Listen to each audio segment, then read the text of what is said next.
Imaginez-vous en 2010. Vous êtes loin de chez vous, dans un endroit où la guerre fait rage, où chaque décision peut être fatale. Vous êtes plongé dans l'horreur de la guerre en Irak et en Afghanistan, un endroit où les explosifs et les balles fusent tous les jours et où chaque mouvement peut signer votre fin. Vous êtes un jeune analyste de renseignement de l'armée américaine, plongé dans un monde de secrets et d'informations sensibles. Vous êtes là, dans un bureau sombre, entouré de documents classifiés et de vidéos que vous n'êtes pas censé voir. Mais vous les voyez.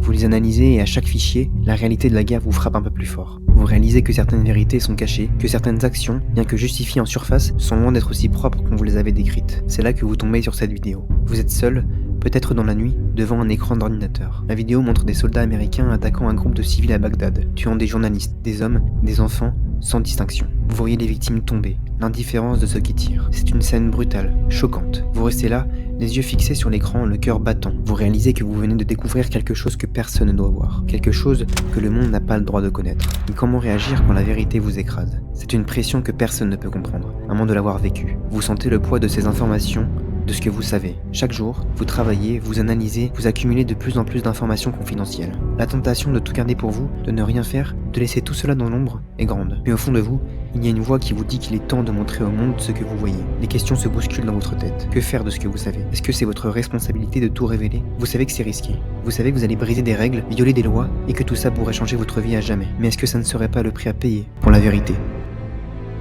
Le 27 mai 2010, un jeune homme nommé Bradley Manning est arrêté pour avoir commis ce que certains considèrent comme l'un des actes de trahison les plus graves de l'histoire américaine. Et pour d'autres, il est un héros, un lanceur d'alerte prêt à sacrifier sa liberté pour révéler la vérité.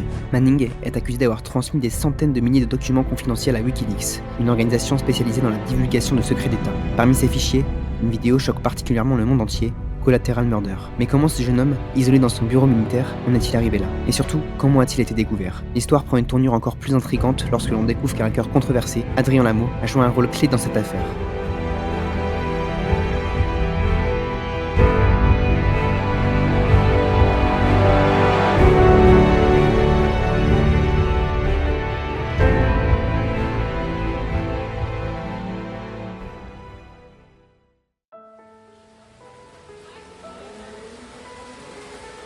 Nous sommes le 20 février 1981 à Boston, et nous assistons à une naissance assez particulière. Cet enfant, c'est Adrien Lamo. Il ne le sait pas encore, mais 20 ans plus tard, il sera à l'origine d'un des plus grands scandales du monde de la cybersécurité. Avançons-nous alors de quelques années, et découvrons l'univers de ce jeune garçon.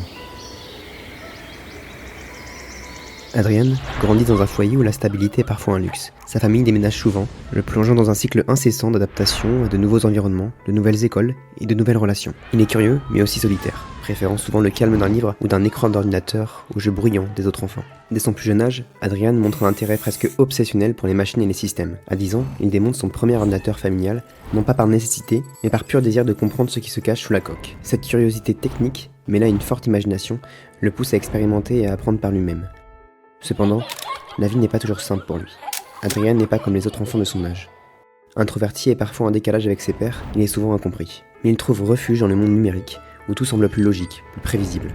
Ce monde devient son échappatoire, un endroit où il peut être lui-même sans jugement.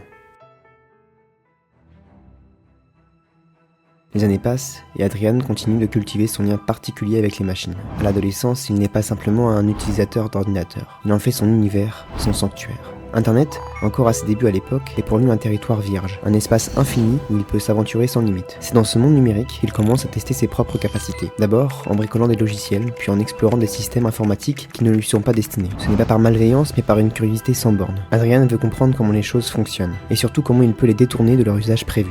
Au fil du temps, il développe des compétences hors normes. À peine sorti de l'adolescence, il devient un hacker reconnu dans les cercles discrets. Ses exploits attirent l'attention, car Adrien ne se contente pas de pénétrer des systèmes sécurisés. Il le fait avec une élégance qui impressionne. Ses cibles, les grandes entreprises, les organisations qui détiennent des données sensibles. Mais curieusement, il ne cherche pas à voler ou détruire. Son but est toujours le même, montrer les failles et prouver qu'aucun système n'est invulnérable. Vers ses 20 ans, il gagne le surnom de hacker sans abri. Non pas parce qu'il vit dans la rue, mais parce qu'il rejette les conventions de la société. Il préfère voyager léger, ne s'attachant ni aux biens matériels ni à un lieu fixe. Souvent, il se connecte au réseau depuis des bibliothèques publiques, des cafés ou des cybercafés. C'est un électron libre, insaisissable, mais aussi imprévisible. C'est à cette période que son nom commence à apparaître dans les médias. Adrien devient une figure mythique dans le monde du hacking, un mélange de génie et d'inconnu. Mais derrière cette réputation se cache un jeune homme tourmenté, oscillant entre une soif de reconnaissance et un profond sentiment de solitude. Peu à peu, ses actions le placent dans une position délicate. Adrian sait qu'il marche sur une corde raide, entre l'admiration et la condamnation. Les autorités commencent à le surveiller de près et le moindre faux pas pourrait lui coûter sa liberté.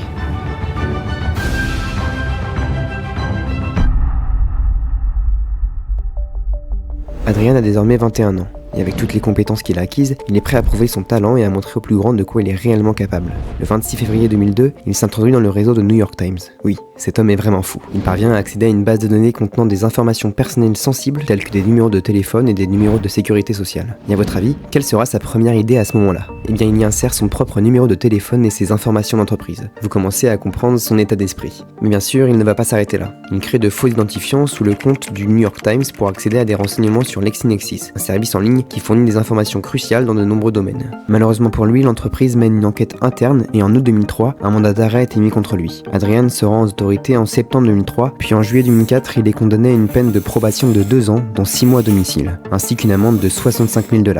Après cette épreuve, il choisit de mener une vie discrète, loin des projecteurs, mais donne occasionnellement des conférences sur la sécurité informatique.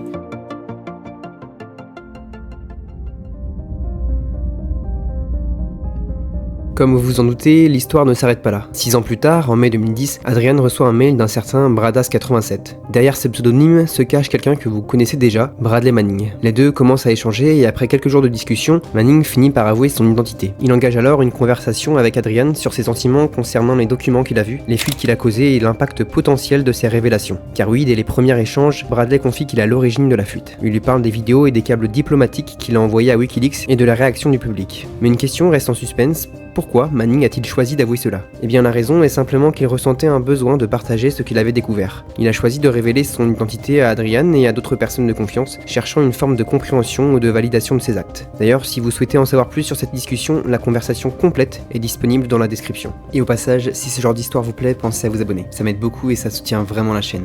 Durant les prochains jours, les échanges vont s'intensifier entre les deux hommes. Lamo ressent un mélange d'admiration et d'inquiétude. D'un côté, il est impressionné par le courage de Manning, par sa volonté d'exposer ce qu'il considère comme des injustices. De l'autre, il craint les conséquences, des vies pourraient être mises en danger, des relations diplomatiques compromises. Il réfléchit à ses options. Doit-il garder le silence et respecter la confiance que Manning lui a accordée, ou doit-il informer les autorités pour prévenir d'éventuels dégâts ? Lamo pèse les risques. Manning lui a confié des informations sensibles, espérant être compris, mais Lamo doute de pouvoir porter seul une telle responsabilité. Finalement, il décide d'agir. Il contacte un ami dans les forces de l'ordre pour signaler ce qu'il sait. Il fournit les preuves des échanges avec Manning, persuadé que cette décision, bien que difficile, est nécessaire. Peu après, le 27 mai 2010, les autorités arrêtent Manning, l'accusant d'avoir orchestré la plus grande fuite de documents confidentiels de l'histoire des États-Unis.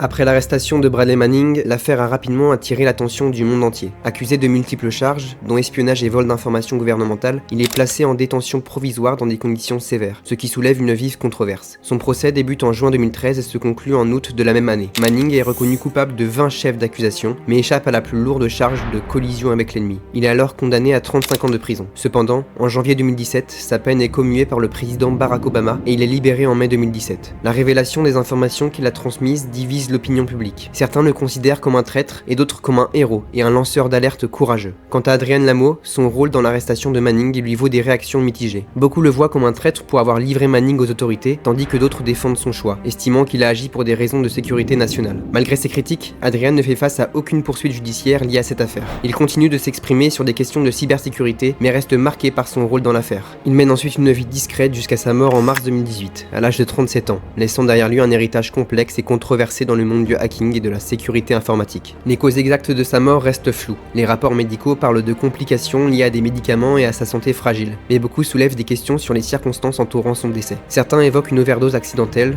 d'autres spéculent sur un acte délibéré ou même un complot. La disparition soudaine d'Adrian Lamo marque la fin d'un parcours aussi brillant que chaotique. Son héritage reste ambivalent, admiré pour son talent et son intelligence, mais critiqué pour sa trahison perçue. Son nom reste gravé dans l'histoire des lanceurs d'alerte et des cyberactivistes. Quant à Bradley Manning, sa vie a pris un tournant dramatique après sa libération anticipée en mai 2017. Manning est devenu une figure publique de la lutte pour la transparence et les droits de l'homme. Après son arrestation, il annonce en 2013 son changement de genre et devient Chelsea Manning. Ce changement marque le début d'une nouvelle étape dans sa vie, où elle se bat non seulement pour la transparence mais aussi pour les droits des personnes transgenres. Elle s'est également affirmée comme une militante LGBTQ+, utilisant sa notoriété pour défendre les minorités et critiquer les abus du pouvoir étatique. Malgré des périodes de difficultés personnelles, y compris des tentatives de suicide et des arrestations pour refus de témoigner dans des affaires judiciaires, Chelsea Manning continue de s'exprimer sur des questions de justice sociale et de liberté d'information. Ainsi, l'histoire de ces deux protagonistes, Adrienne et Chelsea, illustre les complexités de la vérité, du courage et des conséquences qui accompagnent la divulgation de secrets